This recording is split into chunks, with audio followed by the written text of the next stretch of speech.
ఈరోజు మేము ఇరువురుము కలిసి సరస్వతీ పుత్రులు గురుదేవులైనటువంటి సామవేదం షణ్ముఖ శర్మ గారి దగ్గరకు రావడం జరిగింది. ఎందుకు విశేషం ఏంటి అని అంటే, ఈ మధ్యకాలంలో సాయిబాబా గురించి ఒక పెద్ద చర్చ, వివాదం నడుస్తూ ఉంది. మేము మా వెర్షన్లో కొన్ని చారిత్రకపరమైనటువంటి విషయాలు, అలాగే సాయిబాబా సచ్చరిత్రలో ఉన్నటువంటి విషయాలను తీసుకొని మేము మాట్లాడుతూ ఉన్నాం. దీనికి విరుద్ధంగా మాట్లాడేవాళ్ళు కూడా కొంతమంది ఉన్నారు. అయితే అసలు ధర్మం ఏం చెప్తుంది, శాస్త్రం ఏం ప్రమాణం చూపిస్తుంది? సాయిబాబా అనే ఒక వ్యక్తిని గురువుగా తీసుకోవాలా, లేకపోతే దేవుడిగా భావించాలా? అసలు సనాతన ధర్మంలో ఆయనకి స్థానం ఉందా లేదా? సనాతన ధర్మానికి విరుద్ధంగా సాయి భక్తులు వ్యవహరిస్తున్నారా? ఇలాంటి సందేహాలకి సమాధానాల కోసం ఈరోజు గురువుగారి దగ్గరికి రావడం జరిగింది. మరి సాక్షాత్తుగా సామవేదం గారు చెప్పడం అంటే శాస్త్రవాక్యే, వారు ఏదైనా సత్ప్రామాణికంగా మాట్లాడతారు. కనుక ఈ విషయాల మీద మనకున్నటువంటి సందేహాలన్నీ నివృత్తి చేసుకోవడానికి మంచి సదవకాశం కల్పించినందుకు ముందుగా గురువుగారికి మనస్ఫూర్తిగా ధన్యవాదాలు, పాదాభివందనాలు తెలియజేస్తూ మరి చర్చలోకి వెళ్దాం. నమస్తే గురు. నమస్కారం అండి.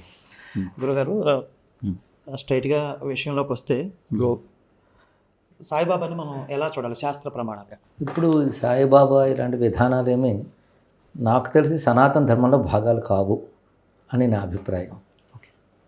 పైగా ఇవి మనం తీసుకొచ్చినవే తప్ప ధర్మంలో అనుచారంగా ఉన్నటువంటివి కావు కదా ప్రధానంగా. అయితే మన సంస్కృతిలో ఒక విశేషం అన్నది దేవతలను ఆరాధించడం అన్నది. రెండవది యోగులు, సిద్ధపురుషులు, మహాత్ములు, వారిని మనం గౌరవిస్తాం. పైగా వారి తపశ్శక్తి ప్రభావం, వారికి ఉన్న సాధన మహిమ బలం వారికి తప్పకుండా ఉంటాయి కనుక గౌరవించడం మంచిదే అంతవరకు. కానీ ఇప్పుడు షిరిడి సాయిబాబా గారి పేరుతో ఉన్నటువంటి కల్ట్ అయితే ఉందో అది ఆ మర్యాదలతో కూడా లేదు. అది నాకు కనిపిస్తున్నది. పైగా సనాతన ధర్మంలో ఉన్నామన్న భావంతోనే సనాతన ధర్మానికి విరుద్ధంగా ప్రవర్తించడం జరుగుతుంది. ఆ కారణం చేత అందులో భాగంగా నేను భావించడం లేదు. ముఖ్యంగా మీకు తెలిసిన ఋషిపీఠం పత్రిక 27 ఏళ్ళుగా మన సనాతన ధర్మం మీద నడుపుతున్నాం. 27 ఏళ్లలో ఒక్క సంచికలో కూడా మేము వారి మాటలు కానీ వారి గురించి కానీ క్షేత్రం గురించి కానీ ఎప్పుడు ప్రచురించలేదు. అలాగే నా 30 ఏళ్ళ ప్రవచనాల్లో కూడా వారి గురించి నేను ఎక్కడ చెప్పడం కూడా జరగలేదు. అయితే మీరు కూడా సాయిబాబా వారికి హారతి ఇచ్చారని, సాయి రక్షా స్తోత్రం రచించారు అని ఇలాంటివి కొన్ని ప్రచారాలు బయట ఉన్నాయి. వాటి వివరాల్లోకి మళ్ళీ వెళ్దాము.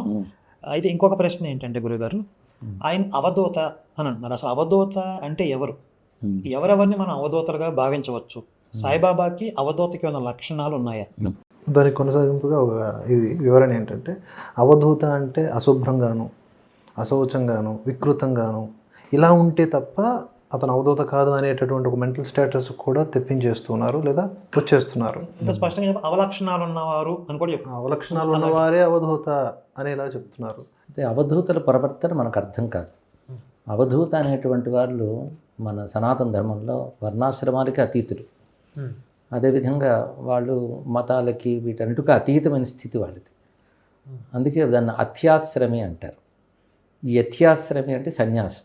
సన్యాసంలో కొన్ని మర్యాదలు ఉంటాయి. అది కూడా సనాతన ధర్మం చెప్పిన ప్రకారం పాటిస్తారు. అవధూతులకి దేహాభిమానం కూడా ఉండదు. దేహాభిమానానికి అతీతమైన స్థితిలో ఉంటారు వాళ్ళు. అందుకే వాళ్ళు ఇలా ఉంటారు, ఇలా ఉండకూడదు అని మనం నిర్దేశించడానికి లేదు. నిస్త్రేయగుణ్యే పథి విచరతే కో విధి కో నిషేధ అన్న మాట ఉంది. త్రిగుణాలకు అతీతమైనటువంటి వారికి విధి నిషేధాలు వర్తించవు. వారికి వర్తించవు అన్నారు, కానీ వారిని మనం గౌరవిస్తూ మనం విధి నిషేధాలను మనం మాత్రం అతిక్రమించరాదు. సాయిబాబా గారు అల్లా మాలిక్ అనే పదాన్ని నిత్యం స్మరిస్తూ ఉండేవారని చెప్పి సచ్చరిత్రలో ఉంది. అవధూతలు ఎవరైనా అల్లా మాలిక్ అంటారా? అన్నారు. వారు ఏది అనడము లేదు. నిరాశేర్ నిన్నమస్క్రియా అన్నారు. అంటే వారు ఒకరు నమస్కరించరు, ఒకరు ఆశీర్వదించరు, రెండు ఉండవు.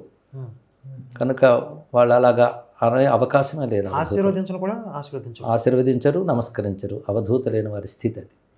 అసలు సన్యాసి అయినప్పుడు కూడా అది పాటించాలి. అతడు అవధూత స్థితికి వెళ్ళలేకపోయినా యత్యాశ్రమి కూడా నిరాశేర్ నిన్నమస్క్రియా అని గౌడ భగవత్పాదులు వారు కారికల్లోనే రచించారు.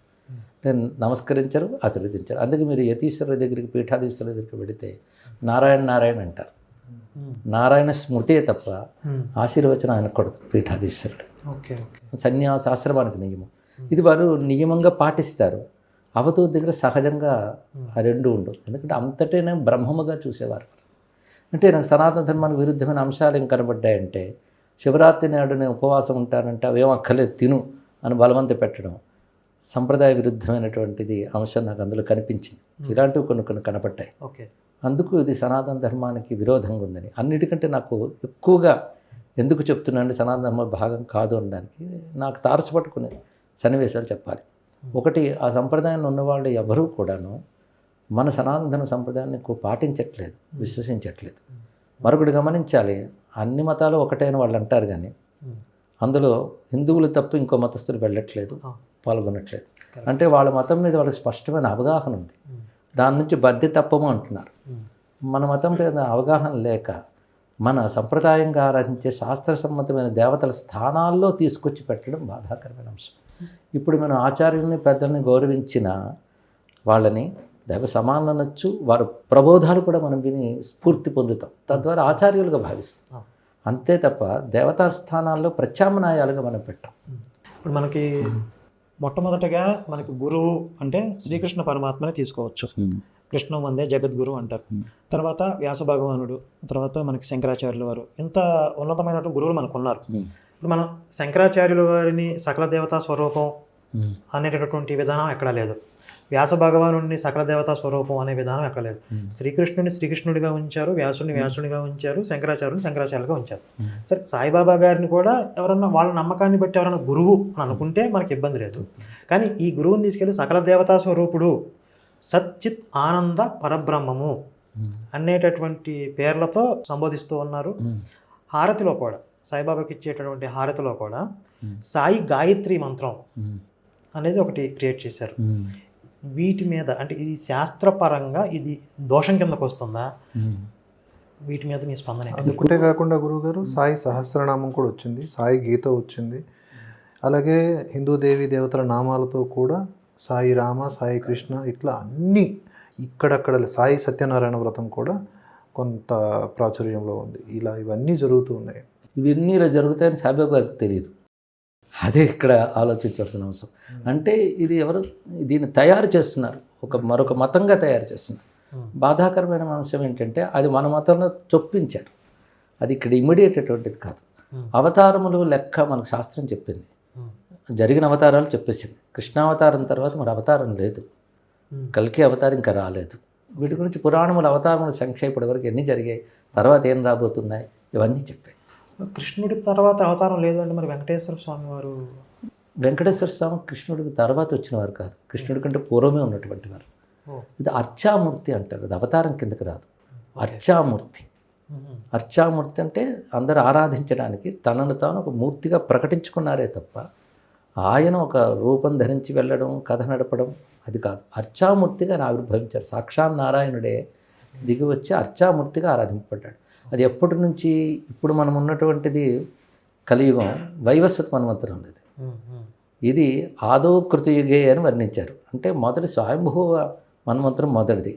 అప్పుడే భగవానుడు అర్చామూర్తిగా ఆవిర్భవించాడు శ్రీనివాసునిగా. రామావతారంలోనూ వెంకటేశ్వర స్వామి ఉన్నాడు, కృష్ణావతారంలోనూ వెంకటేశ్వర స్వామి ఉన్నాడు. మనకు తెలియక లోక ప్రతీతిలో కలువు వెంకటనాయక అంటే కలియుగంలో దోషాలు పోగొట్టేవాడు వెంకటేశ్వరుడు అని చెప్పడం ఉద్దేశంతో, అని తర్వాత వచ్చిన అవతారం కాదు ఆయన, అర్చావతార మూర్తి ఆయన. సాయిబాబాని సమాధి చేశారు, ఆ సమాధి పక్కనే విగ్రహం పెట్టారు షిరిడీలో. ఈ సమాధి చేసినటువంటి విధానం కూడా హిందుత్వ ఆచారాల ప్రకారం చేశారా? అది ఒక దర్గాలాగా భావించకూడదా అని ఒక ప్రశ్న కూడా వస్తుంది. ఆయన గురించి మనం చెప్పేటప్పుడు హిందూ ధర్మ ప్రకారంగా ఆయన జీవించడానికి కూడా ఆధారం లేదు అక్కడ కనబడుతుంది. అందుకే వారు జరిగిన సమాధి కూడా సంప్రదాయబద్ధంగా జరిగిందని చెప్పడానికి లేదు. అక్కడ ఆ టైంలో కలెక్టర్ అధికారికంగా ఇచ్చినటువంటి ఉత్తర్వు కూడా ఆయన ఒక ముస్లిం, ఆ సంప్రదాయం ప్రకారం అతను ఖననం చేయబడ్డాడు అని చెప్పి, ఆ తర్వాత ఆయనకున్నటువంటి ఆస్తులన్నీ మొట్టమొదటగా ఏర్పడినటువంటి ట్రస్ట్కి అప్పగించాలి అని చెప్పి ఒక అధికార ఉత్తర్వు ఉంది అప్పటి కలెక్టర్. ఇది బ్రిటిష్ టైంలో ఉన్నటువంటి ఆర్కైవ్స్లో ఉంది స్పష్టంగా. ఇవన్నీ ఉన్నాయి గురువుగారు. బాగుంది మీరు పరిశోధనతో ఈ విషయాలు చెప్పడం. నాకు కొత్తగా వింటున్నాను కానీ వాస్తవమైన విషయాలే. ఇవన్నీ కూడా స్పష్టంగా డాక్యుమెంటరీ ఎవిడెన్స్. అర్థమవుతుంది. అయితే వారి పేరును ఒక కల్ట్ తయారు చేయడమే కాకుండా ఆ కల్ట్ పేరుతో సంప్రదాయం నుంచి చాలా ఎంత దూరంగా ఉన్నారంటే, చాలా కాలం క్రితం ఒక ప్రసిద్ధ టీవీ ఛానల్ ఒక ప్రోగ్రాం చేస్తుంది పర్వదినాన్ని పురస్కరించుకుని. అందులో ప్రవచన భాగం నేను చెప్పవలసింది. వెళ్ళినప్పుడు అక్కడ మిగిలినటువంటి వాళ్ళ పిల్లలు అందరూ వచ్చున్నారు, స్కూల్ పిల్లలు, కాలేజ్ పిల్లలు, వాళ్ళందరూ అందులో పాల్గొన్నారు. పాల్గొంటున్నప్పుడు నేను ప్రవచనం చేసినప్పుడు సనాతన ధర్మం అంటే ఇదా అండి, మేమేమనుకున్నామంటే వారానికి ఒకరోజు సాయిబాబా గారి మందిరికి వెళ్ళడం, ఆయన పుస్తకం చదవడం ఇదే అనుకున్నామండి, మాకు ఇంకోటి తెలియదంటే నాకు చాలా బాధ కలిగింది.